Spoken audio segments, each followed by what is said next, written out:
always had a fascination for crows, but they have a very sort of a subtle form to them and kind of a subtle nature. They're almost like shadows. They're flat black. They don't have a lot of large detail, and their presence is almost intimate. But with that intimacy comes characteristics, it comes attitude, comes a certain personality that only kind of crows can exhibit, and they exhibit it in a number of ways. One, if you watch them closely, you pick up on their subtle motions of the movement of their head, the movement of their beaks, the way they caw and interact with each other, the way they fight, the way they their cunning has helped them survive. And also the fact that they're surrounded in all kinds of myth and archetype. The trickster, the brain bird, the villainous aviary. These are all aspects of the crow that have embodied in myth of different cultures anywhere you find crows or ravens. The Rhytons started a couple years ago, and I was working with a glassmaster, Pino Signoretto, and we were kind of working together on figuring out some sculptural forms that I didn't really know how to begin to approach. And there was a piece in the Seattle Art Museum called a Rhyton, and it was based on some pieces that were found around the Caspian Sea about 5,000 years ago. They were small effigies of animals, and they were made of ceramic, and they were used for decanting, ceremonial use, drinking vessels, that sort of thing. I had this piece in the studio. I had it sitting around, and people would come in, and they would always respond to it in a very sort of visceral level. There was not a lot of art speak that had to go on to identify with it. There wasn't a lot of intellectual interpretation that needed to be done. So that fascinated me, and during a lecture at the Seattle Art Museum, I was able to talk about this particular piece, pass it around, and have them bring down the original Rhyton and get an idea from the public on, what was this sort of dialogue they were having with this object. And that fascinated me. So I began incorporating the pieces and interpreting them for my own work, in my own kind of ideas, the way I would like to see them used. That's what started the series, and then they're in a relationship with the other objects that I've used as a vocabulary, the horns, the smaller vessels, and then the types of animals that would become embodied, whether it be bulls or stags, birds, different types of cows.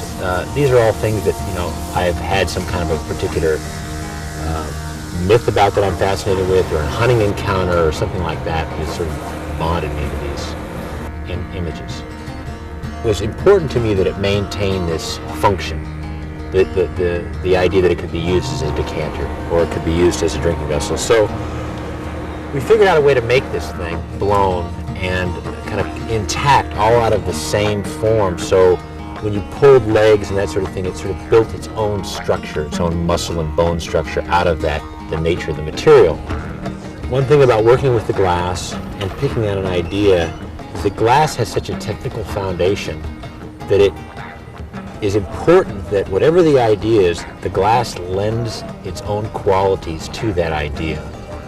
Whether it's through the pulling, whether it's through the cooling, whether it's through the colors, whether it's through the transparency, all these characteristics need to sort of enforce the idea a little bit, or add maybe a quality that you can't do necessarily by hand. And that's where the important part of sculpting these things, hot from one kind of single bubble or mass is important to me. The pieces that we're doing are requiring tremendous commitment of time and very incorporated teamwork. Everybody on the team has very specific tasks required of them. They also have to have their own viewpoint or perspective of what we're working on and how it's developing. I take care of so much of the physical moving of the piece and the heat of the piece that Bill doesn't have to think about that at all. He can just completely let go and let me take care of it for hours and hours. And what that does is allows him to be creative.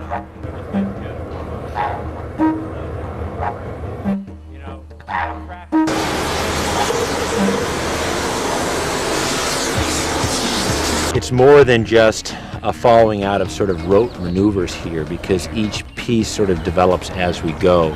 We start out with a general theme or an idea in mind, but there's a lot of sort of shifts in that depending on how the piece develops in size, design, color, and that sort of thing.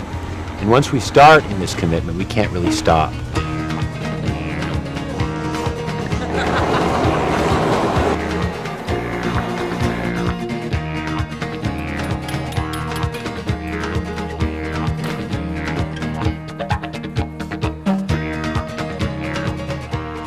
There's an extended time of tremendous focus on everyone's part. The piece can't be put down, you can't put away, stop, take a rest, walk away from it, get a drink, nothing. You've got to work with this thing until it's finished.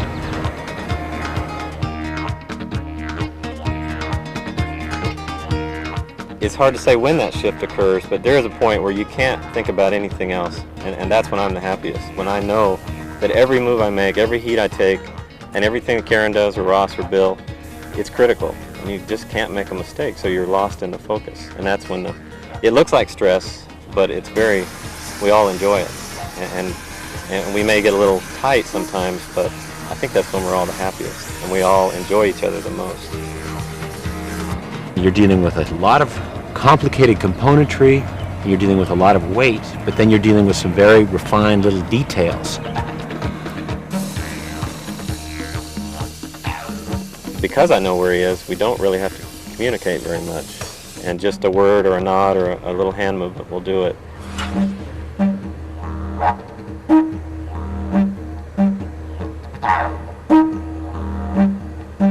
What'll happen is that I'll have Randy, for example, he'll be having to turn and maneuver a piece very large, very heavy, and he'll have to be sensitive to maybe a very delicate move that I might have to do, say on the tip of the horn or on the mouth or placing a small bird on there. And he's got to sort of feel and get a sense of that delicacy through something that's very heavy. Ross, the whole time, is torching the piece and keeping all the little points warm enough because they'll cool the quickest, and keeping the punny warm enough, which is constantly drawing the heat out. As you begin to put things together, they get heavier, you have a lot of different things to worry about, and so the stress builds, and everybody has more responsibility.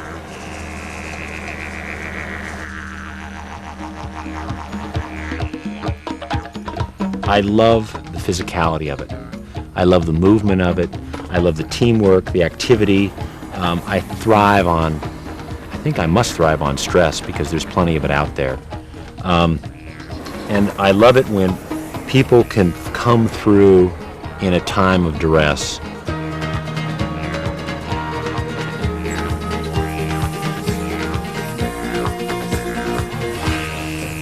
Karen, on the other hand, she's one of the main things that she does. She works over in the garage, which is moving pieces from a sort of a holding area back and forth to the furnace so we can apply them to the piece.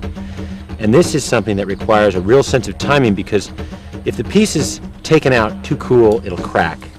And if it's put in the wrong place in the oven for too long a period of time, it'll slump and distort, and we can't use it. So she's got to be constantly sort of monitoring that and then getting it to me at just the right temperature where it is equalized with the main piece I'm working on so I can put everything together. Every day is a new adventure because he continues to push himself and to push us. And I think, that is why his work's grand. I completely believe in his work.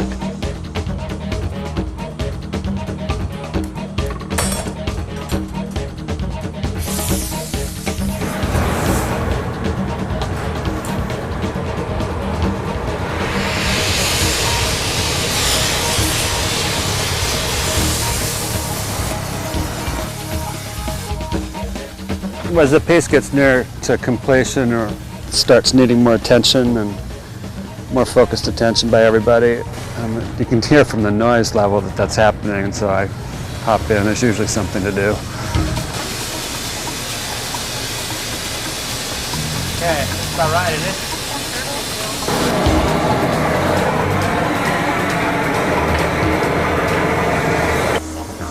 There has to be an orchestration on everybody's part to pay attention to these certain aspects of the piece. And while all that's going on, basically my job is to put everything together in a fashion of design that I feel is aesthetically successful.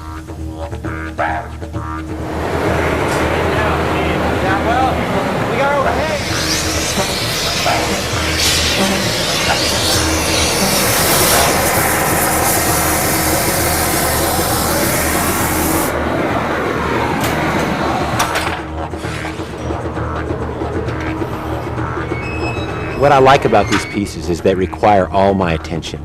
And when it requires all my attention, my mind has to be in the present. And that is kind of like an event for me, sort of like a sports event, or almost putting myself in a situation where there's no room for anything else. And for me, it's actually a very peaceful time, because otherwise it's very noisy up here, and I get a lot of static. And by working on these things, it eliminates the static from me.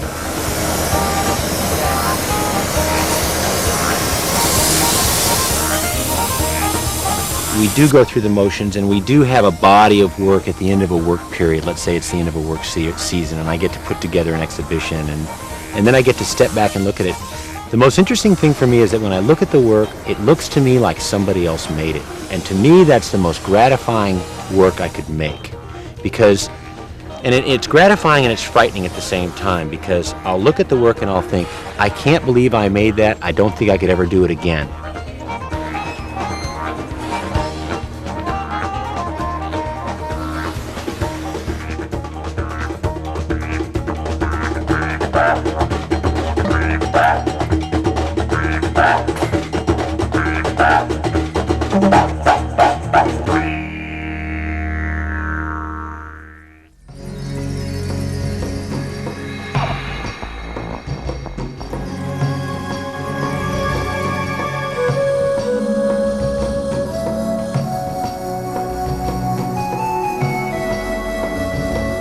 Working with Bill and the team here is going to inspiration as far as the attitude that anything can be done, anything can be made. You have the idea, there's some way to do it.